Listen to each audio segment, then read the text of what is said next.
L'idée de cette deuxième partie de soirée, c'est à la fois c'est le dernier volet de cette série qui commence, mais l'idée c'est de continuer la conversation et de la réouvrir aussi sur d'autres possibilités, d'autres idées. Donc on a réinvité aussi les commissaires donc, des deux précédentes expositions. Donc on a ce soir avec nous Yves Moreau, si vous voulez bien vous joindre à nous, qui est... merci. Yves Moreau est cofondateur avec Gilles Delalex, qui n'a pas pu se joindre à nous, hélas ce soir, de Studio Muoto. Donc, ils ont été commissaires de la première exposition qui était intitulée « À l'horizon » et qui était présentée de juin à septembre 2023 dans notre salle. Donc, le Studio Muoto est une agence qui est basée à Paris depuis 2003. Ses activités couvrent les champs de l'architecture, de l'urbanisme, de la recherche et de l'enseignement. Les projets de Muoto se distinguent par des structures qui permettent de combiner une multitude d'activités et de répondre à des enjeux économiques et esthétiques. Ils plaident pour une architecture minimum qui peut évoluer dans le temps, et Muoto signifie forme en finnois. Notre quatrième invitée ce soir, c'est Claudia Shmidt, qui était... merci.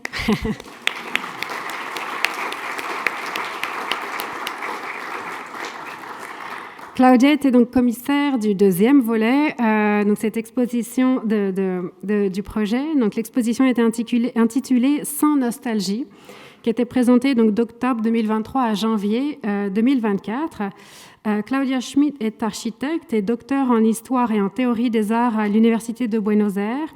Elle est professeure et chercheuse à l'Université d'Itala en Argentine. Ses intérêts de recherche incluent l'histoire de l'architecture publique au XIXe et XXe siècle, l'histoire de la construction, vue sous l'angle du développement des politiques encadrant l'usage du béton armé, et l'historiographie de l'architecture moderne en Amérique latine, et particulièrement la biographie intellectuelle de Francisco Bullrich. Donc, la conversation sera modérée en anglais par Francesco Garuti. Merci, Francesco. Francesco est directeur associé des programmes au CCA et avec l'équipe du CCA, il a suivi et accompagné les commissaires tout au long du développement de ce projet. Donc, je redis, à la fin de la discussion, on ouvrira une période de questions en français, en anglais et en espagnol aussi. Merci. Merci, Émilie. Merci. So, thank you, Sofia. Thank you, Pezo, for this great presentation. And looking forward also to go and somehow reconnect all your words with what is happening in the space, in the Octagonal Gallery. And thank you, Claudia, and thank you, Yves, to be back again here, where you've been staying in residency, working, and then developing the previous chapters of this project.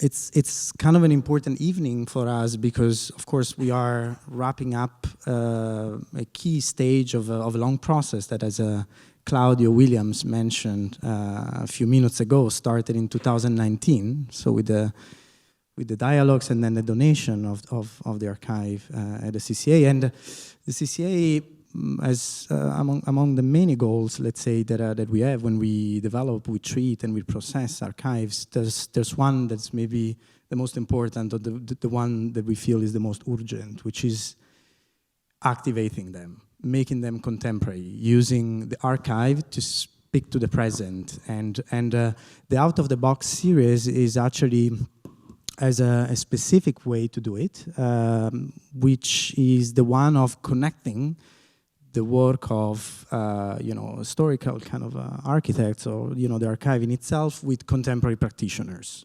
So triggering and enabling different type of perspective by the practitioners of today about the work of the past.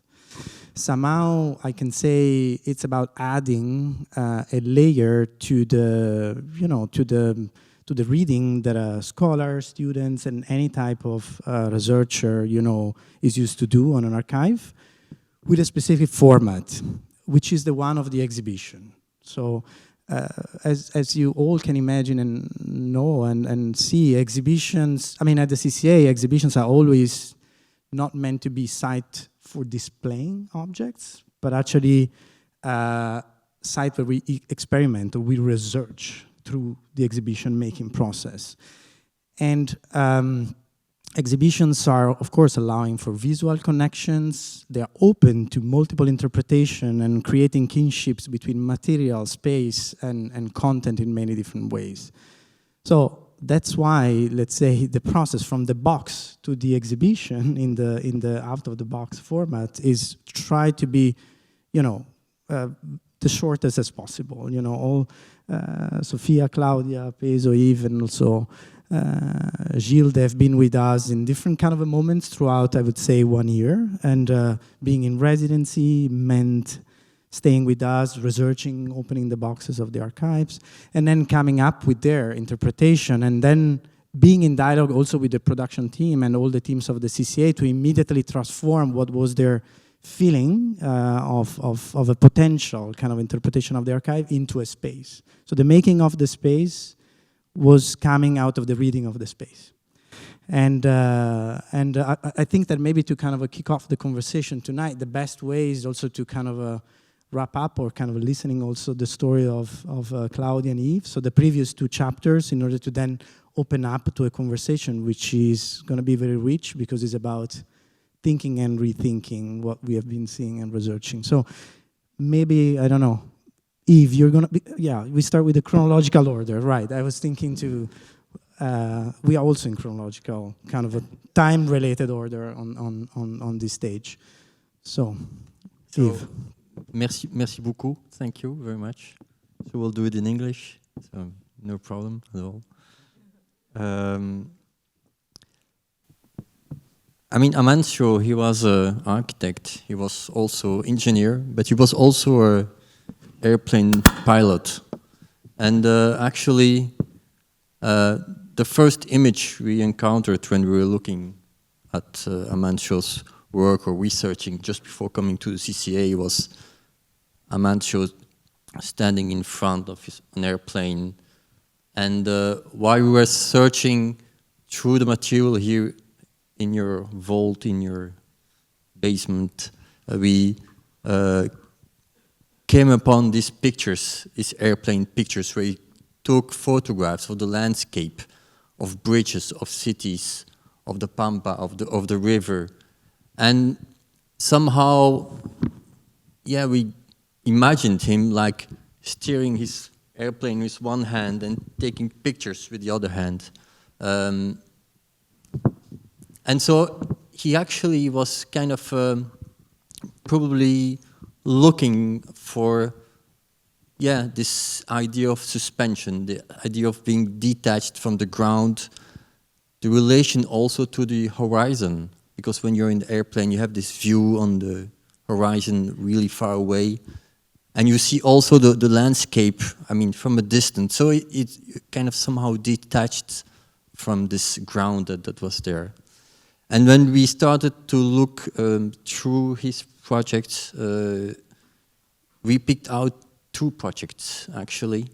And maybe not the most famous ones, not the house. But we chose 2 projects that are maybe dealing a little bit with infrastructure, because they were really big, really tall, and there were somehow infrastructural objects. The first one was an airport that he placed in the river, not on the land, because he said, like, if we place it on the land, then we take the land away from the people that live there, and then we just kind of take possession of the land. And he didn't want to do that, so he said, maybe we go on the river, but we don't make an island in the river, because then we disturb the flow of the river. So we built the airport on a pilotis structure in the river, and it's really kind of a strong statement about adding another layer on this existing ground that he didn't want to touch. I mean, the ground, this existing ground was probably kind of a sacred ground, and then this kind of new infrastructure coming as an extra layer on this topography, on this river, on this was something maybe, kind of his way to not touch a kind of a sacred place that was there. And then this was kind of an early project. It was like in the beginning, 1945 something. So even earlier, just after the house probably. So some of his early works, but it was extremely powerful for a young architect, a really strong statement. And then the second project we looked at, and which was a church. It's a cross, huge project, 200 meters high cross, that was made or designed a bit more than 30 years afterwards, on the same place, actually. And it's like if he used this horizontal infrastructure and then kind of lifted up 90 degrees to make a vertical infrastructure. And there again, it's really a kind of a real engineering project of building this huge cross structure in the middle of the river. So there was, his projects are not utopias. They were meant to be built because they were studied to be built. They were so precise in their engineering work. And so probably he really believed that, the engineering could help, the architecture in a way. And probably he believed also that it was his role to bring this kind of modernity that came from Europe to South America. And so he was kind of a mission to bring this modernity to South America. So this was our view on Amancio's work. Of course, it's just a partial view, but it's kind of was an introduction for us to discover his work and discover his relation to the landscape, to the horizon, and to suspension. And also connecting a very early project with a kind of a late project, also developed on the same site or imagined to be on the same site.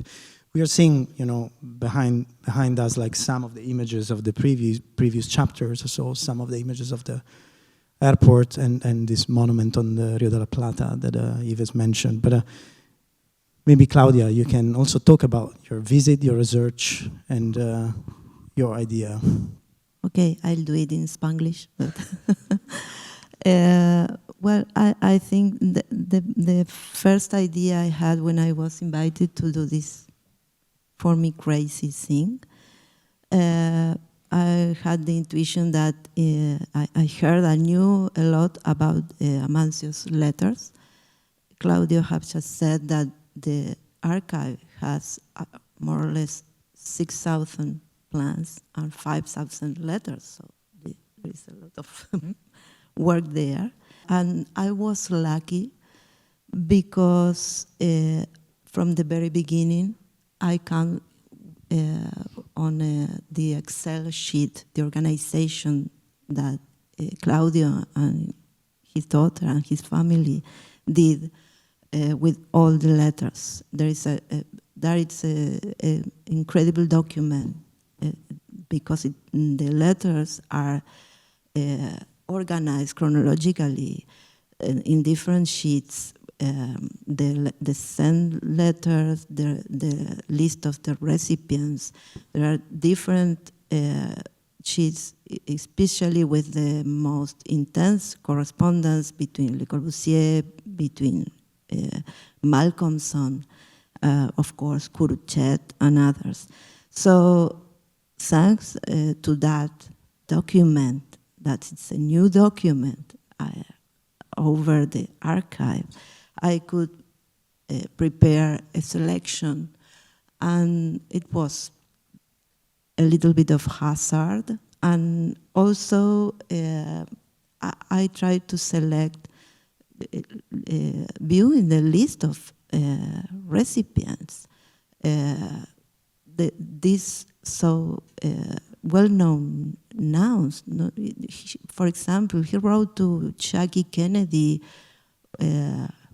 days after Kennedy's murder and say, I have the monument for for your husband. And then, of course, the umbrella. And doesn't matter what I want to build. And he wrote to the powerful people he could, Rockefeller, Belaúnde de Terry when he was president of Peru and was architect also, Guggenheim, and of course his colleagues, architects named by Claudio recently. But what I found in those letters were his ideas. I think he didn't write text or articles. I think he was not aware of the content of his own letters, long letters to different kind of people explaining, complimenting the projects. That is one aspect. I think that there is some a work to do for in the future to dig in his theories, because I think that there is a lot of There are a lot of ideas.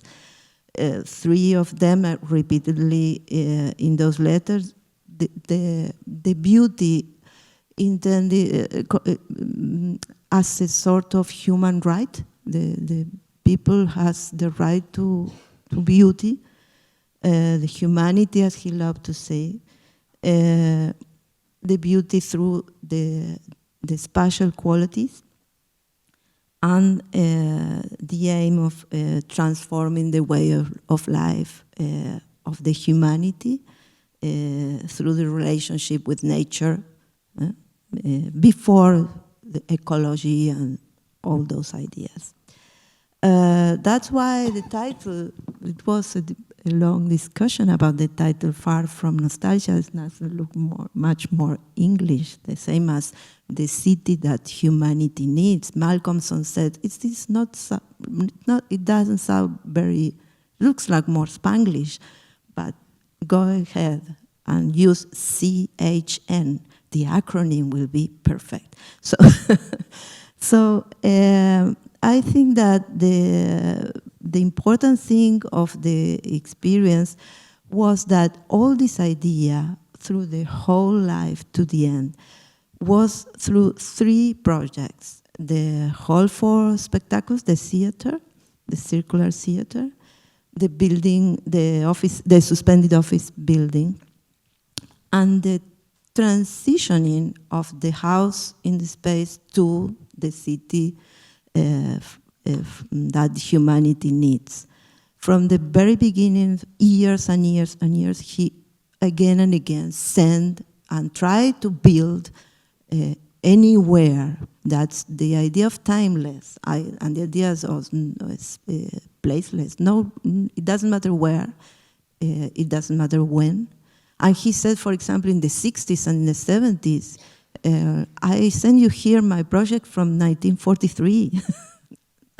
and he didn't care about that.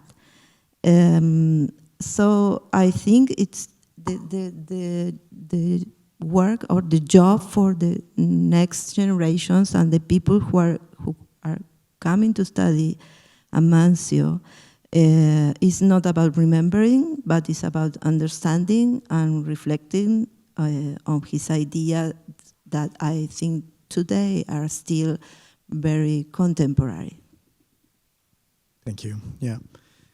I'm not going to ask you again to wrap up, your kind of a perspective, Sofia and Pezo, but maybe I will start from you, kind of opening up to, more transversal questions. And I mean, the first one is, of course, about, again, we've been talking about the present, and I'm wondering, after, the research done and the construction of the show, which are the aspects of the archive that you encounter and the practice by Amancio, and maybe also his profile as an architect that I don't know there for you speaking about the present or telling you something which is in a way enriched, has been telling you something which is also connected to your way of practicing architecture today, if there is, but I'm curious to know. Sure. there are many potential interpretations of the legacy, and we were commenting before that there is a subtle but important distinction between the archive as a collection of items and the legacy as a repository of a set of values. And normally, if museums have photographs or paintings, those are works of art that belong to that production of an artist. But in the case of architecture, there is always a crisis because the work is the building that has a different function. It was meant to be the house for a family or a hospital.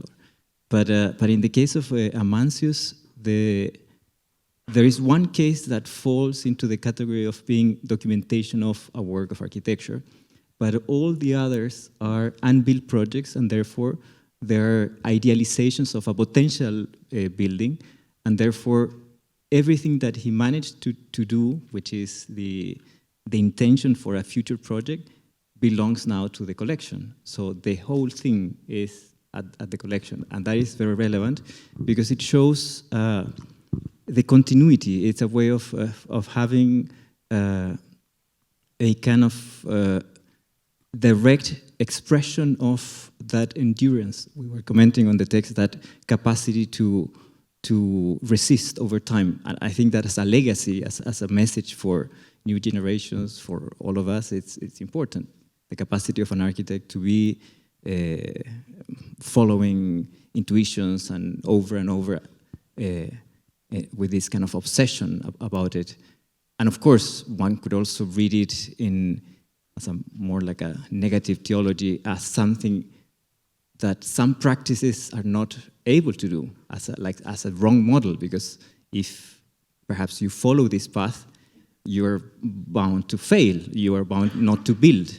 But maybe that's a good path for many people, actually, to embrace that possibility of architecture, of being more idealistic than the practicalities of life. Of course, we need architects building the world, but we also need this other kind of architects that are speculating or trying to build, but without concessions, without falling into the dirt of the circumstances.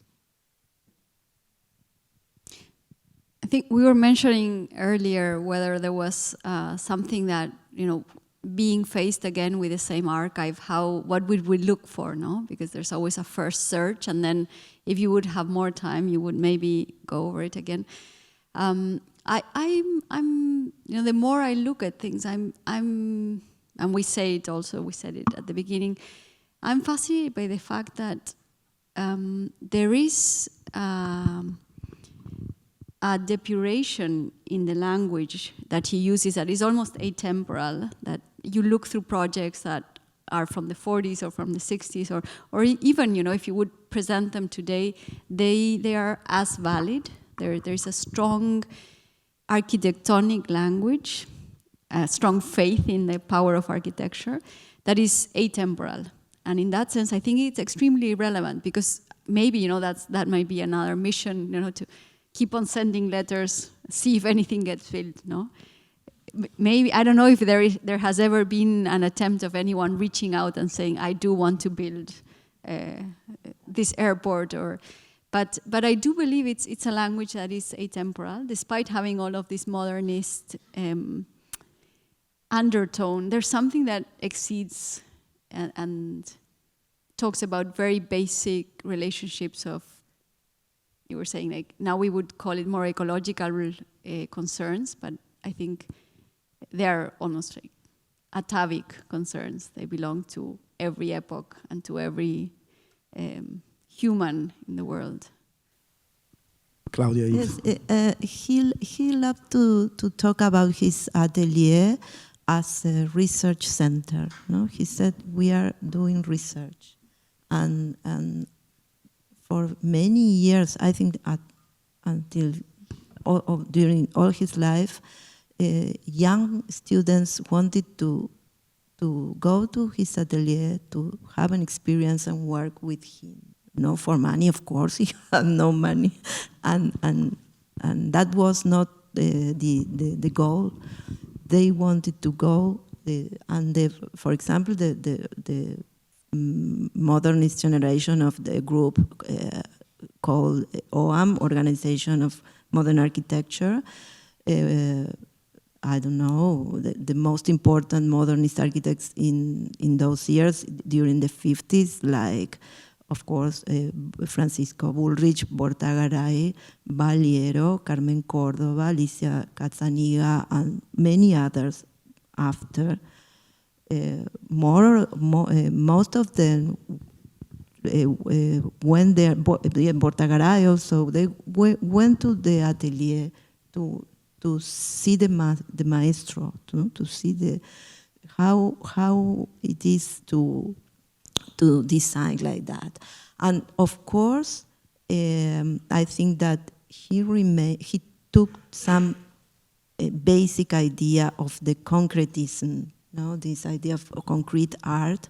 He was close to the concrete art group from the very beginning, and he kept that idea that of abstraction and beauty are on the top of any design. That is, I think, that makes him, he never abandoned that, Instead, other architects had to abandon that. But I think that is something very implicit, and this show, now your selection, is so clear about that concretism that is in the basis of his design ideas. And also talking about his atelier, it's also interesting to say that he's never been really teaching. No. The atelier was the site that he was considering where to experiment, but also transfer somehow his legacy to other generation, as you mentioned, together with the letters. Yeah. So the letters are the other side, where somehow, since you were not in a way lecturing in university, or it was the site where also, the manifesto of his thinking was embedded. Yves, do you have a... Yeah, I just want to talk about, I think, 2 or 3 notions that somehow we think it's important and we relate to what we do in the office. I mean, it's the question about obsession. We all have our obsessions, and probably, it's good. It can be bad as well, but I think it's good to have them because it's something that drives you through the years.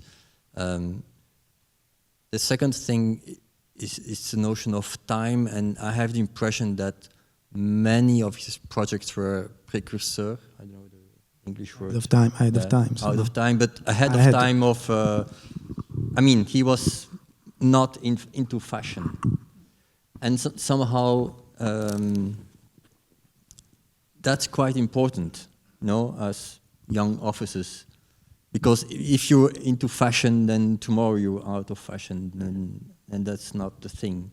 So I think if you, as a practice, you have your obsessions and you try to every time to somehow reinvent yourself, keep going forward, then you kind of, you don't run after what's happening on the latest website that talks about architecture. And then there was a third thing we really liked in his work was the quality of his drawings. We were impressed. Of course, there was also kind of an obsession of drawing and redrawing and redrawing and making multiple versions of each project over the years. And I think the quality of the drawings were amazing. When we look at the student work today, we all teach, and then we look at the drawings of our students, like, oh my God, come on. And please, we will send you back to a kind of paper with a rotring and spend some time redrawing and not just like zooming in and zooming out in AutoCAD. That's not drawing. Look, maybe there are students in the audience. Sure. But the importance of the drawing as a really important tool and part of the project. It's so important, and because I think that even because we didn't know much of his work, but just that looking at the project through the drawings, we understood, I mean, we tried to understand what he wanted to do. And it's probably something you can only do when you were obsessed by the quality of the drawings. So I think these are the three topics we kind of, we somehow relate to, I mean, even though we didn't know each other, but it's quite nice.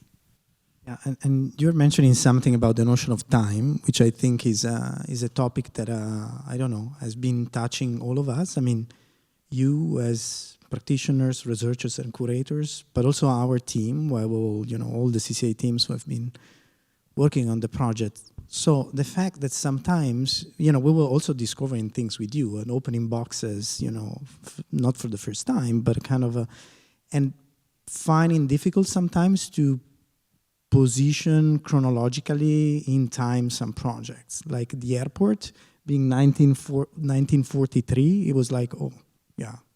And then also other projects that were following, let's say, this idea of the obsession were repeated in order to, refine kind of and then also trying to propose to different clients these ideas. And we've been towards the end of the process looking at actually the application that he made for the competition of the Parc de la Villette in Paris, where he's basically, composing all the different projects in a possible proposal for the competition. So, the concert hall, and then the other pavilions becoming.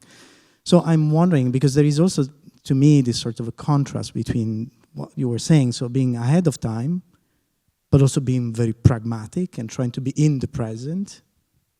So there is an aspect of the relationship with time, as also you expressed in your talk tonight, which is very interesting, and for an archive to me, which is also, as you said, Pezo, for us now is also the work, because an archive of mostly unrealized project. I think it's an interesting subject that I think, yeah. No, I keep wondering, I mean, there is an implicit lesson for me, the fact that we all look and we realize, okay, so many projects, or maybe not that many for a whole career, like maybe more like a cyclical return to some ideas, and very few build projects. Maybe that's fantastic. It's a fantastic lesson in this, also in this moment where there seems to be, an abundance, like more is better, faster, bigger. So I was just thinking about this now when I was listening to you, and whether, it was maybe he started with a very strong piece, the house over the river, the brook that we were showing, which proves, okay, he was able to take ideas into reality and do it consistently in terms of material, in terms of everything. It was so precisely and beautifully solved, and very mature for someone who was only 30 years old. But then also maybe that, I don't know if maybe, Claudio, you can answer, but whether he was anxious about building more. Maybe through the letters you can see that he was, but maybe it was a relief to have done that very excellent work early on, and to be also less anxious. It's like, okay, I've proven I can do it. But in a way, that's part of, we normally talk with students about that fictional projection in time, because when you're 25 or 30, everything, it looks like so complex and so wide. There's so many possibilities. So it's about the projection of the personal ambitions over that fictional time.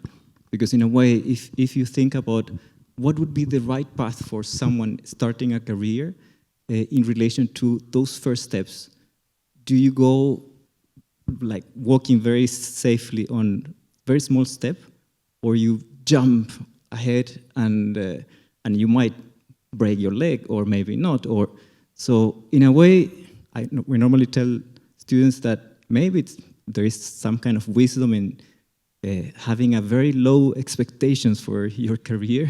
Maybe if you put as a line of flotation, I want to do a kitchen. Okay, that's not a difficult challenge. You might do it, and maybe you're going to be happy for the rest of your life. You're going to be successful. I did it. I did a kitchen. But maybe if you say, I want to do an airport, it's a kind of chances that you will make an airport are tiny. And in a way, with the new means, you can draw 10 airports and towers that you will never be able to make. And in a way, you can psychologically do it because you want to prove you can.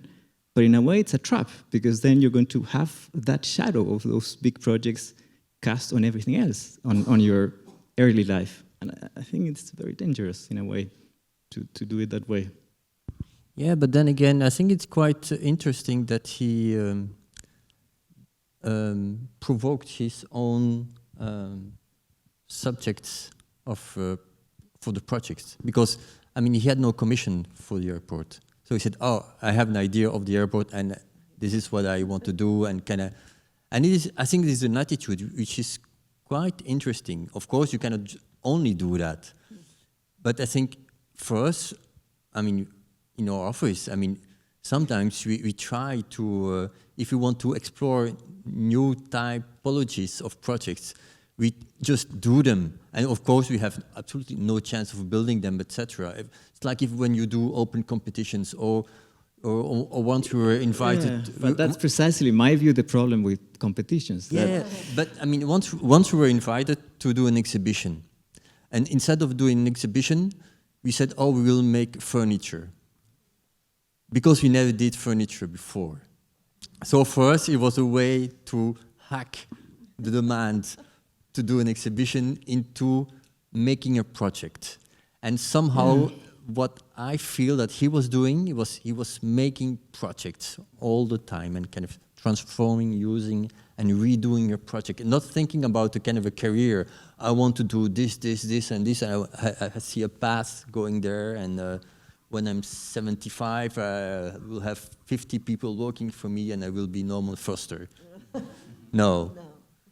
But maybe that was the ambition. He wanted to have that. He wanted to have a big office with many big projects.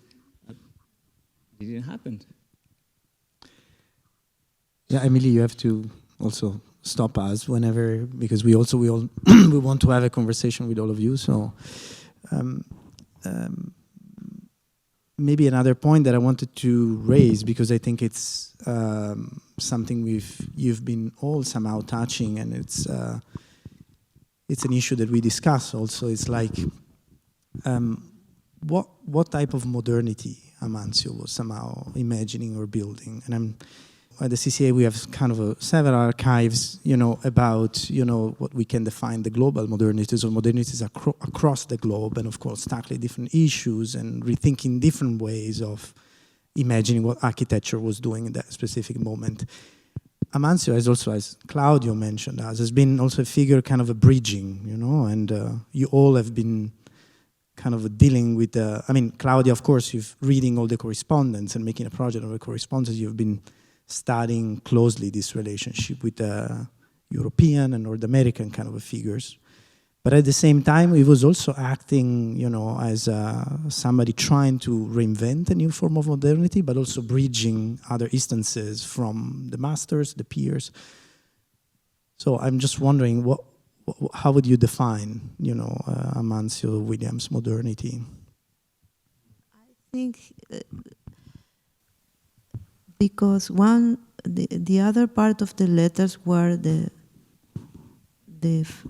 dossier he created. No? The project was I don't know how many hundreds of plans and a box and the folder and collage, and it's another project to show the project. So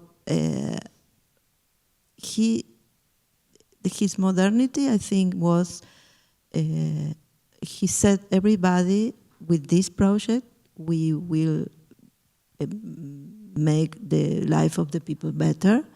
We need to build a lot of theaters like this. This is the best theater of the world. It's perfect. He explained that. He wanted the magazines to publish the 10 sheets of paper with the calculo, with the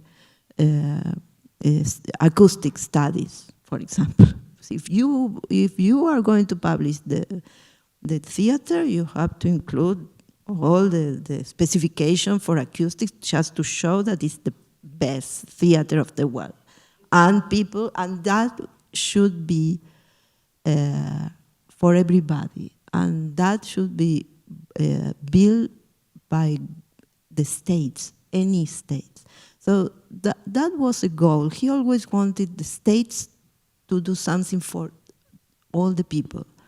That was a problem for him, because he that could be done by Niemeyer, but he had the same contacts in parallel, and he wasn't so lucky as Niemeyer there were different countries, but again, there were a lot of military governments and not a complete democracy, so the situation may be in a certain way parallels.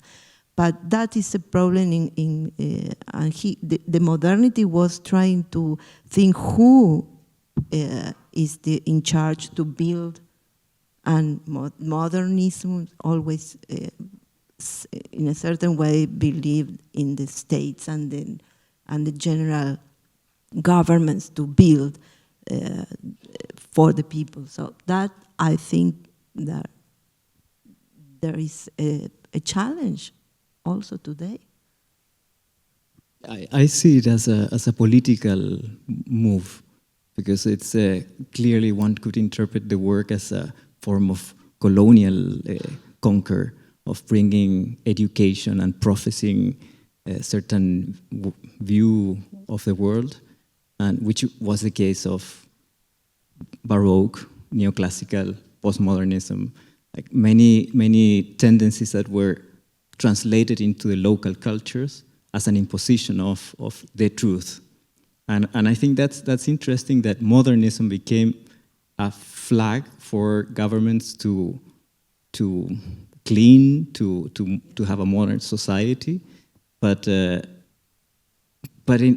a way they were always considered to be the Latin American chapter of something that was invented, and the original cases were elsewhere. And I think that in many history books, this is the case. So Latin American cases in Colombia, Peru, Chile, they normally talk about Le Corbusier, and then and these epigons are doing this kind of thing. And I think that's sad in a way, to be, because it establishes a hierarchical relationship, like the masters, the originals, and the copies, like the cases. And I think that might be a wrong way of addressing the work. And I think the most successful work, actually, the bridge house, proves the opposite, proves that there is something that is rooted in this kind of freedom or sense of detachment, actually literally. But no history behind, so yes, we can do whatever from this side, South American side. Yeah, our interpretation was that we had the impression that he was a strong believer into the fact that modern engineering could solve all the problems and could solve architecture and could solve society. And there was a kind of a spiritual layer on top of the European modernity that he tried to kind of import somehow into South America. And that's why we had the impression that this notion of the horizon and this kind of vertical connection, kind of a spiritual, cosmic relation, I mean, there was probably something about that in his work, and about what we said about not touching the ground, about keeping the ground sacred. So there was kind of a spiritual layer that came upon the modernity of Le Corbusier, etc., etc. So it's maybe it's a small twist that kind of, our impression, that kind of made it a bit specific to his viewpoint on modernity. But I would say that also contextualizing that moment, because I think that nowadays it would be even more critical to put a Christian cross in front of a city, 200 meters tall, when maybe half of the population or more don't believe in that dogma. But in that sense, I think it is obviously, because of its times, it picked up the language of modernism, but ultimately it was his own expression, and he could operate in a vacuum, temporally or spatially. It was like, this is my spatial vision, and it applies to the word humanity, right? That says everything. It's like transversal. I put it out there, and I happened to be in Argentina, but it could operate anywhere. So I think it was extremely, it radiates from him outwards, and he picked up on a certain language of that epoch, but yeah. There is a note by Ambas where he's saying like that somehow Amancio was kind of in the end, could have been able to realize the European dreams of modernity that could have never been in a kind of a land such the European one. But of course also embracing, what was the different perspective and the different scales, a new and different idea of horizon and of land. So I think I don't know if there are questions or points for our curators. I had, thank you very much everyone for being all together here tonight. I had a question for Sofia and Mauricio. I wondered if, I was curious to know if it was your first experience in curating an archive and working closely with a collection, and if, whether or not it was your first experience, but before coming to do the residency here at the CCA, did you have any intuition or any idea before even knowing what was in those boxes that you were going to dive into? That's a good question. Thanks. Because we had not done this curatorial work, and we hadn't gone through an archive. I was very excited when they put the white gloves on and they teach you how to unroll the material. You get very nervous. You feel like a forensic scientist analyzing.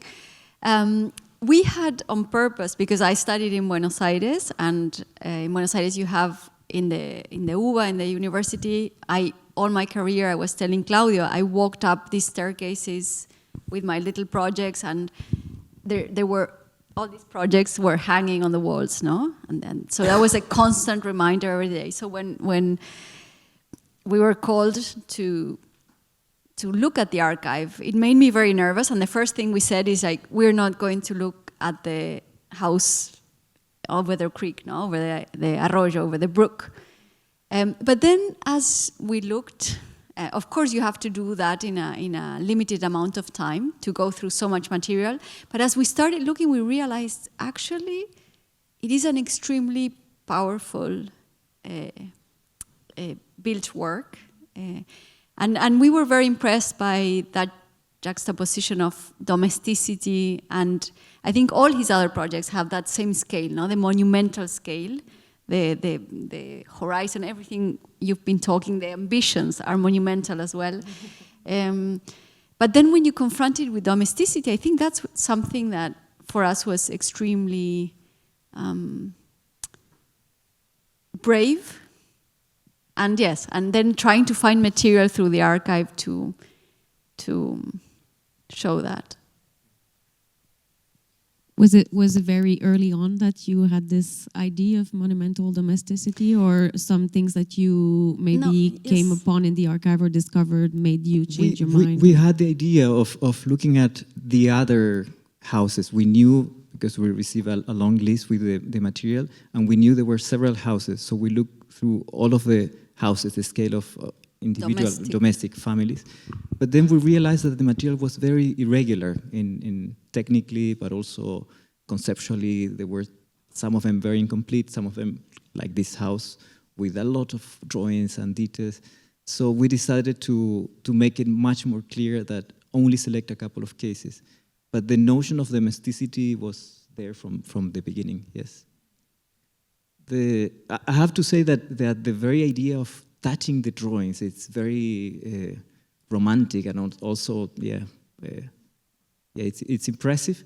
But also we go back to all these preconceptions of dealing with a collection or working with material that we treat as a work of art, when in fact it wasn't meant to be a work of art. It's instrumental, it's process material for the execution of ideas, for the translation of ideas, to the point that we accept as a fact that the drawings were made by the author being the architect, but in fact we don't know. They were collaborators, and so the lines were traced by someone, we don't know. We attribute the authority to the architect. So what is the original, what is the thing in itself? It's always a question. And even the intentions, because we are also accepting the fact, which is normally what we believe, that the authors know what they're doing while they're doing it, which is not necessarily the case. We also accept that the author has a certain ethical consistency over time to endure with the same ideas over time. And normally, by experience, we know that it's not the case. You change your mind, and you learn, and you shift, and you do something else. You get bored about something.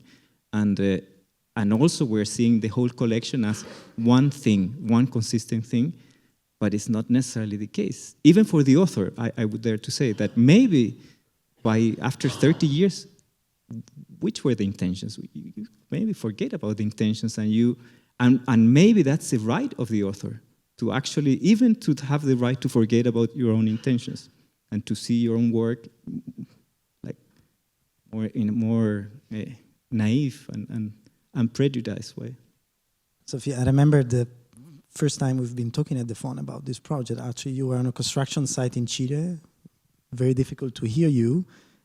And you, at the beginning, I remember you said, well, no, maybe we cannot do it. But then in a few hours, we've been talking again, and it was a yes. You're very persistent also. But I think this was also related to the form of I think responsibility and pressure that you felt for this type of archive. We're cowards. We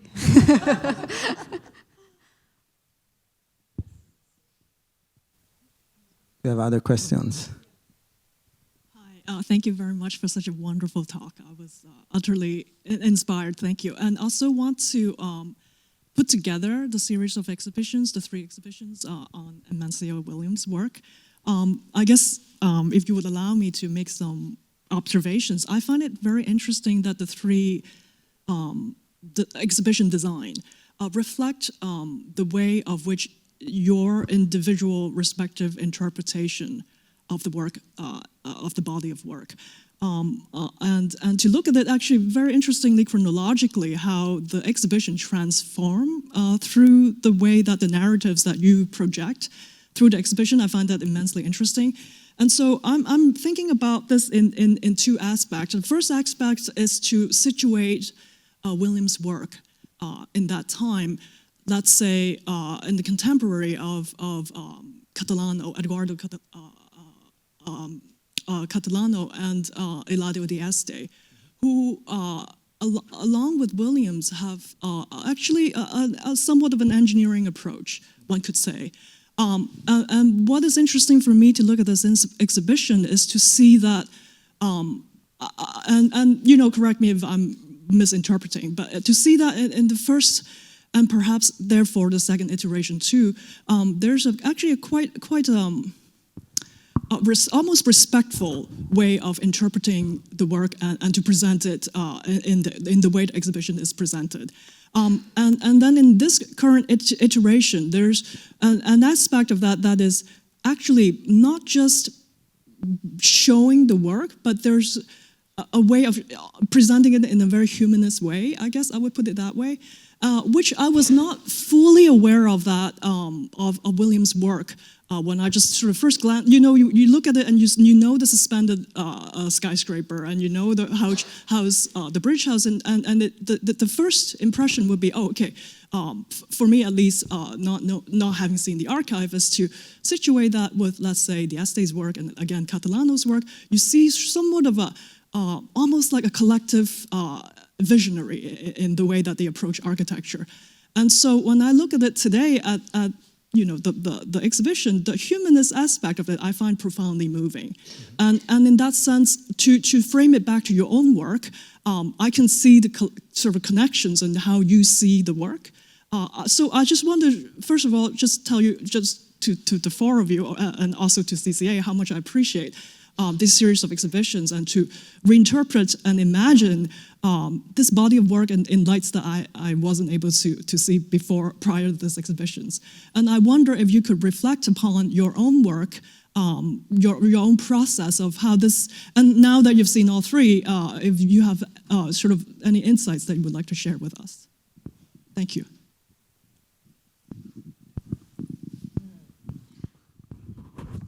Probably the CCA was a very good curator in creating the teams. Creating the curators. Yes. No, I think, no, because we talked a little bit about it, I mean, about why they chose us. And that's maybe something you could explain. The team. It is maybe their choice to choose us, that and the variety of backgrounds and experiences and ages and parcours of life that gave somehow a new viewpoint on Amancio's work. That was, maybe you had something in mind, maybe not, maybe you hoped to have different viewpoints because you knew that we had different backgrounds, and then you hoped that something would come out of it. Yeah, this is when you put people together, this is what you always have a hope. Things is gonna work. The first time Francesco called me, I asked him, why are you inviting me? And he said, we don't want experts. Okay, I'm not an expert. So that was challenging because I am architectural historian. So, okay, I'm not an expert. Of course, I knew, like, let's say, a teacher, but the generality of Amancio and but this is a different thing. I because of my speciality, I went through a lot of archives, so the emotional is always the same. You need to move quickly and make a distance. Okay, this is, of course, it is not. I always work with architects' archives, no. So I knew that there are like the table and I always imagine the architect working, not just works of art, but how to put everything together and what can I learn, and not to try to do a biography, but that's the posture in front of. I'm not a psychologist. I want to know about architecture, of course. It's made by human beings, so it's difficult not to try to be a psychologist. But I want to understand the language, the tools, if he draws, if he writes, of course, the network of his relationship, the ideas that were in that moment. It doesn't matter if, of course, there is something important that I would like to know his library. No, it is not with su biblioteca. It is not with the archive. That is a very important part of architects, the journals, the books, I don't know, literature, whatever.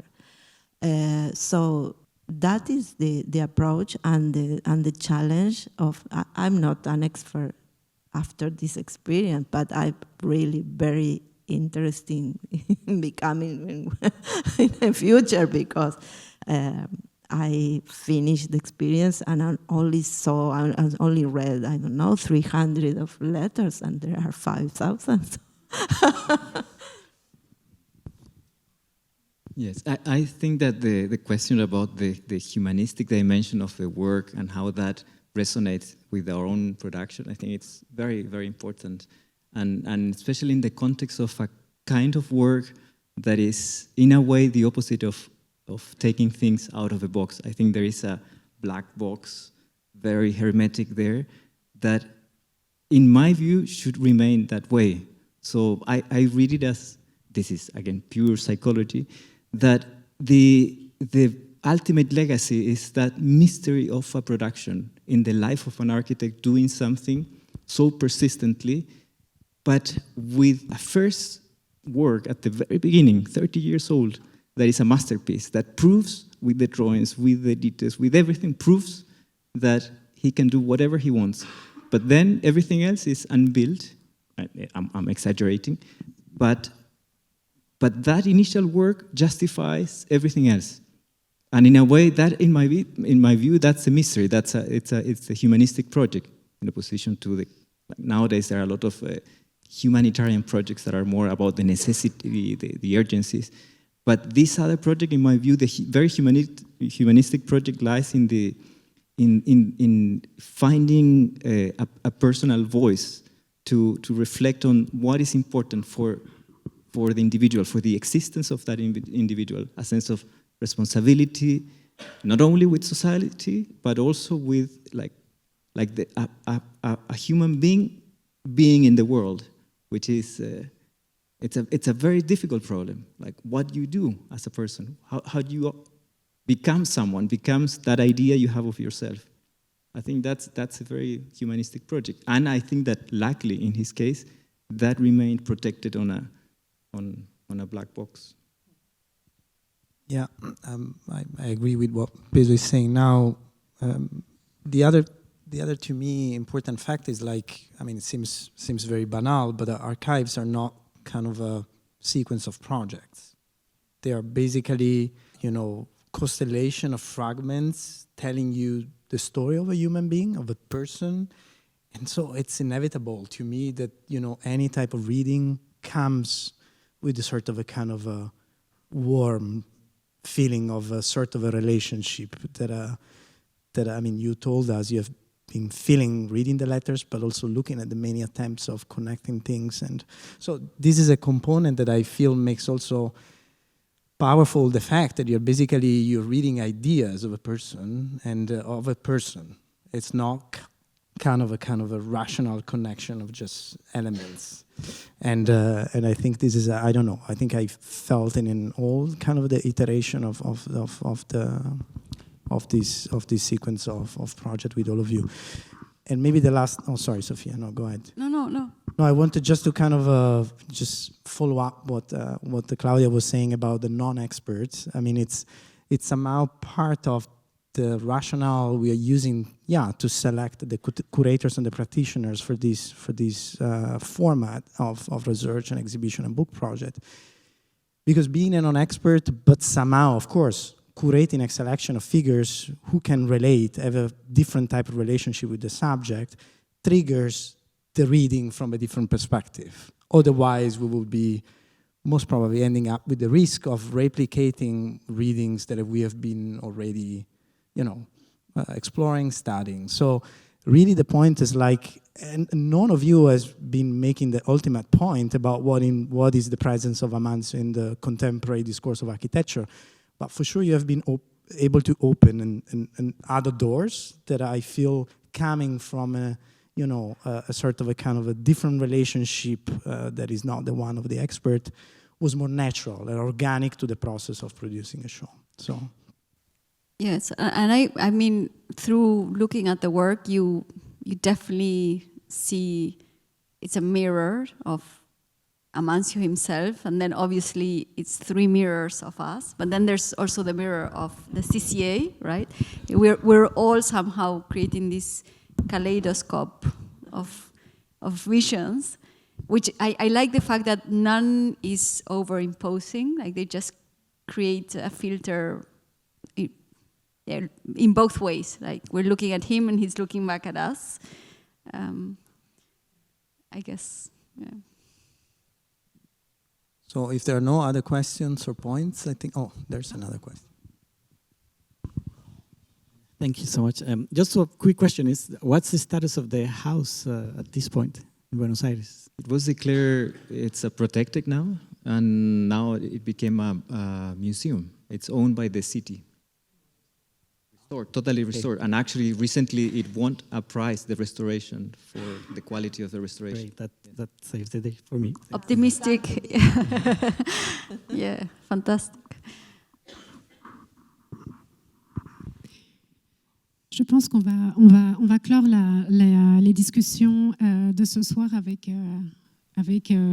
sur ça.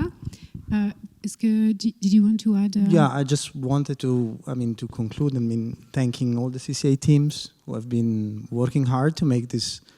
Is not just a project; it's a long process and arrive until today, and the end of the third chapters with the book to come soon. And the graphic designers, basically here in Montreal, our Polite Society, who have been developing the entire identity of the show and the graphic design for all the projects in dialogue with you. I think this is the final remark. Merci. Merci à tous. Merci à nos invités. Merci.